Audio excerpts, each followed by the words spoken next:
With the title a figure representing a particular person, you can easily tell where this movie is going, but there's more you'll find out. Let's get to it. It begins with a wide shot high across the tree line of a lush green rainforest, just like every other movie. Images of Jake Sully, a wounded combat veteran and former Marine, are intercut.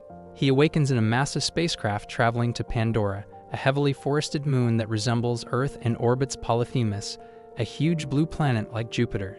He is one of several travelers who have all awakened after approximately 6 years of cryosleep while traveling to Pandora. He emerges from his resting pod in zero gravity while receiving care from the crew of the ship. He opens his Sully T-labeled locker. Tom, a scientist who was to be a part of a high-level initiative run by business and military planners to research the ecology and population of Pandora, was Jake's deceased twin brother, Jake claims. As his brother's body is being incinerated, Jake accepts the deal, acknowledging the ideas of being free and having a new start. Jake is one of several soldiers and civilians due to land on Pandora, which is around 4.3 light years away from Earth. They are being taken from the spaceship to Pandora in a shuttle at the moment.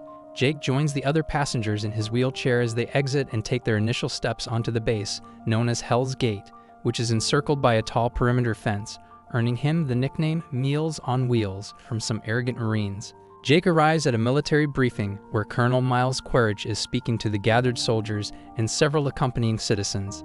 He tells them about Pandora's native people, the Novi, and reminds them that they are not in Kansas anymore. They are hard to kill, according to Quaritch, who has a significant number of scars on the side of his skull, and nearly everything out there will try to kill you. Even though it is his responsibility to keep his people alive, he asserts that, not with all of you, he will fail in this endeavor. He goes on to say that they must adhere to the Pandora rules if they want to survive. Jake goes to his science lab, where he meets biologists Norm Spellman and Dr. Max Patel, two members of the Avatar program. As Jake gets his first look at his own avatar, we learn about the program itself. Humans are unable to breathe Pandora's air, but the Avatar program enables a human to link with their own avatar, a genetically bred human-Navi hybrid, and function as if they were a Navi native. In his avatar body, Jake will be able to walk again and breathe the atmosphere. The avatars look very much like their human drivers. When Norm tells Jake his avatar looks like him, Jake profoundly says it looks like his dead brother. Jake and Norm enter the science department just about the time Dr. Grace Augustine, the program's science lead, awakens in a specially designed pod that links her to her avatar and flips open the top.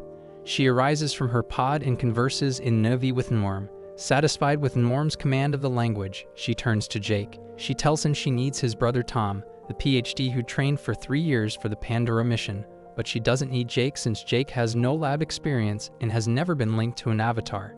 Jake tries to imply that he's a quick learner, but the ill-tempered Grace isn't impressed. Grace storms off to the base's control room to confront Parker Selfridge, the base commander and representative for the Resources Development Administration, RDA, a corporation that oversees all military and other personnel on the colony. He tells her Jake will serve as a security escort for her team while they're on the planet's surface. Grace tells Parker she needs a researcher, not a jarhead dropout. She doubts Jake will be of any use to her botanical research. Parker replies, saying he disagrees and saying they lucked out with Jake. Back in the lab the next morning, Jake and Norm are linked to their avatars for the first time. Jake, in his avatar, wakes up in a different room with other avatars and staff. Within a few moments, Jake is making his handlers nervous because, overjoyed with his ability to move his legs again, he is moving too quickly and trying to walk, the first time he has been able to do so since becoming a paraplegic. When his long tail knocks over instruments, a staff member tells him to stop and lie down again. Jake ignores him and bursts out of the room and into the daylight. He finds himself in a recreation area where other avatars are playing sports and staff, in their protective gear, are performing various duties. When the avatar sleeps, the link is broken and Jake himself awakens. Jake meets with Colonel Quaritch, who is lifting weights. The Colonel tells Jake he's looked up his service record and is impressed with what he accomplished on some of his tours, including one in Venezuela. The Colonel warns Jake about the dangers awaiting him on Pandora. The Colonel climbs into an AMP suit, a bipedal exoskeleton used for missions on Pandora, and moves off. Relinked with his avatar, Jake flies over Pandora's surface in Trudy's gunship, along with Grace, Norm, and others. The team lands in a forest, where Grace and Norm begin to take samples of the flora and make measurements. Jake is distracted by his surroundings and wanders into a field of helicaradian flowers, which are quite tall and shrink at Jake's touch. Trouble arises when Jake is confronted by a Titanother, a heavily armored, hammer-headed creature. Grace orders him to stand his ground and not shoot, or else the animal will get angry and charge. His armor is too thick for guns to have any effect anyway. The tyrant then turns to Jake. Grace tells him to run, and he's pursued by the Thanator in a chase that separates Jake from his crew. He loses his gun and is downed by the animal, but frees himself by releasing his backpack. Ultimately, the chase leads to a waterfall, where Jake jumps to safety, leaving the Thanator roaring above him. Jake's crew searches, but Trudy says they'll have to return to base since night ops are not allowed. Jake is making a spear out of a long stick as it is becoming dark. This time, a Na'vi is observing Jake from above. The Na'vi are ready to launch an arrow at Jake when tiny, ethereal, glowing beings fall on her bow, convincing her not to. The archer moves away. An entire pack of viper wolves is pursuing Jake. He dips the tip of his spear into a flammable substance that resembles pitch. He ignites the end and wields it as a torch against the viper wolves that are surrounding him and baring their teeth and gnashing their jaws. The archer that had been watching Jake enters the conflict on his side. She exterminates a few viper wolves while driving the others away. She fervently prays for them as she compassionately puts several sobbing, injured animals out of their suffering. Jake makes an effort to thank her for assisting him in fending off the assailants. She responds to his gratitude with disgust, tells him it's all his fault, they didn't have to die, and that he should go back to his origins. Jake inquires about her feelings and her motivation for helping him. "You have a powerful heart," she says. "Do not be alarmed, but dumb." Jake attempts to follow his rescuer up into a tree, asks for her help, and says he wants to learn. He's repulsed and told to go back, because people can't be taught. Just then, the seeds of Awa make a reappearance and start to land on the nervous Jake. He asks what they are. "Very pure spirits," she replies, and Jake is covered by them, making an impression on his companion. When the seeds drift off, she relents and tells him to come with her. Thanks to the seed of Iowa, Jake would have been stranded in the forest or probably just died. Jake is killed by a bolo thrown by a patrol of Amatakean warriors as he tries to keep up with his rescuer Neytiri. Sute, the next in line to the throne, and the man Neytiri is anticipated to wed, is their leader. They are prevented from hurting Jake by Neytiri reminding them that Awa has sent a sign to bring him with them to Tashik and Awa. Sute commands his troops. Jake tells the elders that he is a warrior who dreamwalks, and that his intention is to learn from them. Moat stabs Jake in the chest, tasting Jake's blood as she says Neytiri will teach Jake about the customs and practices of the Omaticaya, despite her reluctance. After a traditional gathering, Jake is taken to his bed, a leaf placed high in the home tree, which envelops him like a wrap. Jake the human wakes up as he falls asleep. By this time, Grace has realized that Jake's avatar is still alive, and that she mistook him for someone else. All the scientists at Morning Chow, including Grace, are listening intently to everything Jake has to say. Since Norm was Grace's original choice to form a link with the Omaticaya, he appears bitter and disillusioned. Even the military and business representatives have grown fond of Jake. Jake appears to be their greatest hope of persuading the Omaticaya to move, or advising the colonel on how to force them to do so, because Home Tree is located over a sizable deposit of unobtainium. He is told he has 3 months to complete his task before the bulldozers show up. After being despised because of his disabilities, they realized he is their only card to get what they want. But would it turn out well in the end? We'll get to know that as we proceed. He is surrounded by his dire horse, an important animal to the Na'vi. In order to connect the creature's antenna to his neural network, Jake needs to learn how to mount it. Human Jake never stops providing updates on the home tree's composition and other Na'vi knowledge. Jake informs the colonel and Selfridge about the enormous home tree, the Omatikaya's residence. There is a significant unobtainium deposit beneath it. Jake explains to them how the 1,000-foot-tall tree is built. Quaritch sees an opportunity to destroy the tree, but Jake requests that he be allowed to negotiate with the Na'vi and convince them to leave. She tells Jake that all energy is borrowed and that one day we have to give it back. Jake seems to comprehend this, and as he says a prayer for an animal he just hunted and just killed, Neytiri says that he is ready for an important rite of passage, to bond with and ride a Diklan, a flying mountain banshee. He makes the bond with the tendrils in his queue, and as he rides the flying animal, he remarks that he's not much of a horseman, but he was born to do this. Jake, Neytiri, and the others ride together to the Tree of Souls, the most sacred place to the Na'vi. The Na'vi term for a big, vividly colored flying mountain banshee with homicidal intents against anything that flies is Toruk. As Jake and Neytiri are flying on a hunting mission, they are unexpectedly chased and assaulted by Toruk. Neytiri demonstrates to Jake the skeleton of an early Toruk back at Home Tree.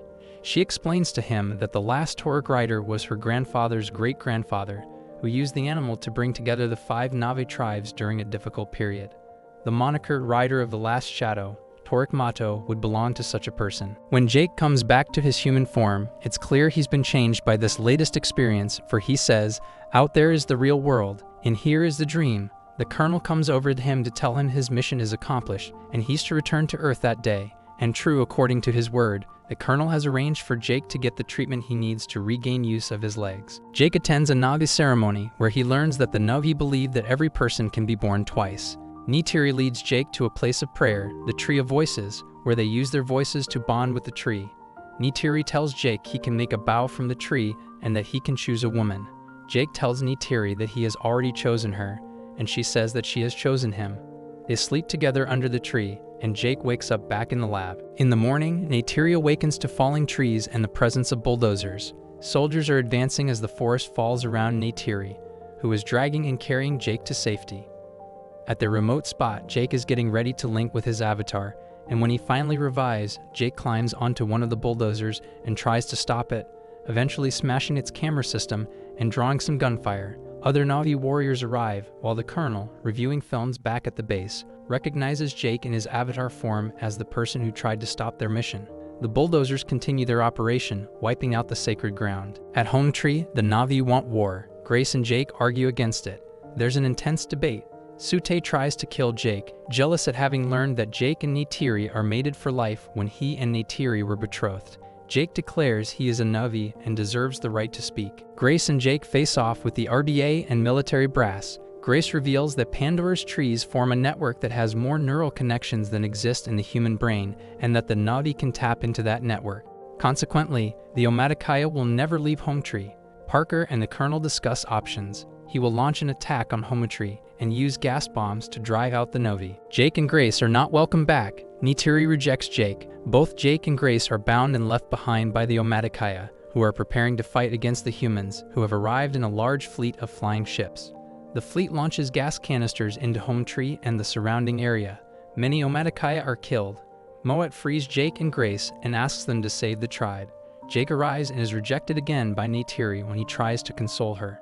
Neytiri's father, Etukan, is killed by a large piece of shrapnel. His dying wish is for Neytiri to take his sacred bow and assume leadership of their people. Trudy arrives at the cell that holds Jake, Grace, and Norm. She dupes their guard by saying she wants nothing to do with them, only to knock out the guard an instant later. As they prepare to flee the base, Grace is shot and wounded by the Colonel. The team flies Trudy's ship to the remote lab in the floating mountains, and they take a pod to another spot in the forest. Jake returns to his avatar body. The hopeful reunion with the Omaticaya is not to be initially. Jake is an outcast and alien, so he makes a bold decision. He realizes that to regain the trust of the Na'vi, he has to take things to a higher level. He summons his Banshee and sets off to find the Toruk. His strategy is simple, but can easily result in death. Jake thinks that the Toruk may be approached in that manner since he never seeks out an attack beyond himself. Jake leaps from his Banshee to the back of the Toruk. Next, at an Omaticayan ceremony at the Tree of Souls, we witness him arrive there on a Toruk. Jake and the Taurus have a strong bond. The Omaticaya are astounded to witness the fulfillment of their greatest legend. When Jake dismounts, the Na'vi people part to let him pass because they are in awe of him. Each person extends an arm to the other and declares, "I see you," as soon as he reaches Neytiri. The tribe's new chief, Suti, accepts Jake Su's appointment as Toruk Mato. He respects Jake a great deal. In order to save Grace, who is dying, Jake persuades Moet. Grace's human and avatar bodies need to be placed on the Tree of Souls as part of the preparations, which were started by Moet. Grace's consciousness will be permanently transferred to her avatar. Grace must travel through the Eye of Awa, and the Great Mother may decide to let her go through to become her avatar self, or she may decide to keep Grace with her. Although the ceremony is unsuccessful, Grace tells Jake that she saw Awa before she passed away. As Toruk Mato, broken-hearted and enraged, Jake declares, "It's time to send a message to the Sky people that this is the Navy's territory." Suti will take over as the Omaticayan's new clan head and aid in persuading other clans to join them in battle. The local Na'vi population has increased from a few hundred to 2,000 in a day thanks to the human soldiers. The Na'vi will soon reach 20,000, the colonel warns as he addresses his troops, at which time their perimeter will be overwhelmed. He goes on to say that they should launch a preventative attack now rather than letting that happen. They intend to use a space shuttle as the vehicle for a large bomb. The attack is scheduled for the following morning at 6 o'clock and is intended to target the Tree of Souls. Quaritch gathered his army, mostly to guard the Valkyrie shuttle. The fleet and bomb ship advance toward the Tree of Souls. The United Navy force begins to come from the sky and from the ground. Injuries are increasing on both sides. Even though the gunships have unparalleled firepower, the Declans seize hold of them and bash them into one another. Jake, riding the Tauric, is pursued and shot at by Colonel Quaritch's Dragonfly ship. Trudy arrives and opens fire on the Colonel's command ship. Neytiri's Banshee is shot down and killed. Norm's avatar is mortally wounded, and he jumps back to his human form. Sute takes on the bomb ship and is killed in the attempt. Trudy dies when her ship is destroyed in a hail of gunfire from Quaritch's Dragonfly. Neytiri watches this action from the ground. Jake attempts to contact Sute but is unsuccessful, as is his attempt to reach Trudy. Meanwhile, the bomb ship closes in on the Tree of Souls. Jake tells Neytiri via communicator to disengage from the fight. They quickly laid waste to infantry and soldiers in AMP suits. Overjoyed that Awa has heard Jake's plea for help, Neytiri rejoins the fight with many other of Pandora's species behind her. When a Thanator appears nearby, it bows to her submissively. Jake and his Tauric take to the sky to confront the bomb ship as the military's ground forces retreat in disarray. Jake grenades the bomb ship as he approaches from above. It crashes in flames and explodes well away from the Tree of Souls. Jake also throws explosives into vulnerable parts of the command ship. It began to burn and go down. Colonel Quaritch puts on an AMP suit and jumps free of the command ship before it disintegrates in a ball of flames. He finds himself at the temporary camp set up by Grace. In the camp, Jake is inside his avatar pod. Quaritch, set on killing Jake, is now attacked by a Thanator that Neytiri had bonded with and ridden to the site. With the aid of his AMP suit, the Colonel kills the Thanator, and Neytiri is trapped underneath it. Jake shows up in his avatar before the Colonel has a chance to assassinate Neytiri. Jake is the Colonel's avatar and is just equipped with a piece of pipe as they battle it out. The Colonel is wearing an AMP suit. The Colonel pulls off the plastic canopy of the suit when Jake breaks it, and he puts on a breathing mask. Jake is asked how it feels to have betrayed his species before the man makes his way toward the buildings housing the pods. "You believe you belong to them, right?" he taunts. Time to wake up, as he crashes into the mobile lab, searching for Jake's pod and aiming to kill both Jake and the human Jake. The conflict continues. Jake is grabbed by an arm of the AMP suit and hangs from his coup before the Colonel. Meanwhile, Neytiri has almost freed herself. In an effort to kill Jake by cutting his throat, the Colonel now pulls Jake closer to him and grabs his knife. Neytiri suddenly fires an arrow at the Colonel, striking him square in the chest. Reeling, the Colonel is unable to continue attacking Jake. The second arrow from Neytiri hits right next to the first. It knocks the Colonel down in his AMP suit. The facility, however, has sustained significant damage and is now seeping into the planet's toxic atmosphere. Jake the human is awake but having trouble breathing, so he tries to put on a mask. When Neytiri shows up, she assists Jake with his mask. She cradles Jake the human and says, "I see you." It's the first time they have seen each other face to face. Most of the remaining humans are being herded back to Hell's Gate and put into a shuttle to be flown back to Earth, but a few Earthlings, like Norm and Dr. Patel, are invited to stay on Pandora. In his farewell video log, Jake says goodbye and tells us that he has decided to permanently transfer his consciousness to his avatar. In a ritual akin to Grace's, Jake enters Awa's eye and awakens in his avatar, with Neytiri keeping watch over him. Even though it provides amazing entertainment, Avatar is more than that. It represents a technical advance. Its message is unmistakably anti-war and green. It will undoubtedly start a cult. Thanks for watching another Essential Recap. Please like and subscribe, and leave a comment what you'd like to see next.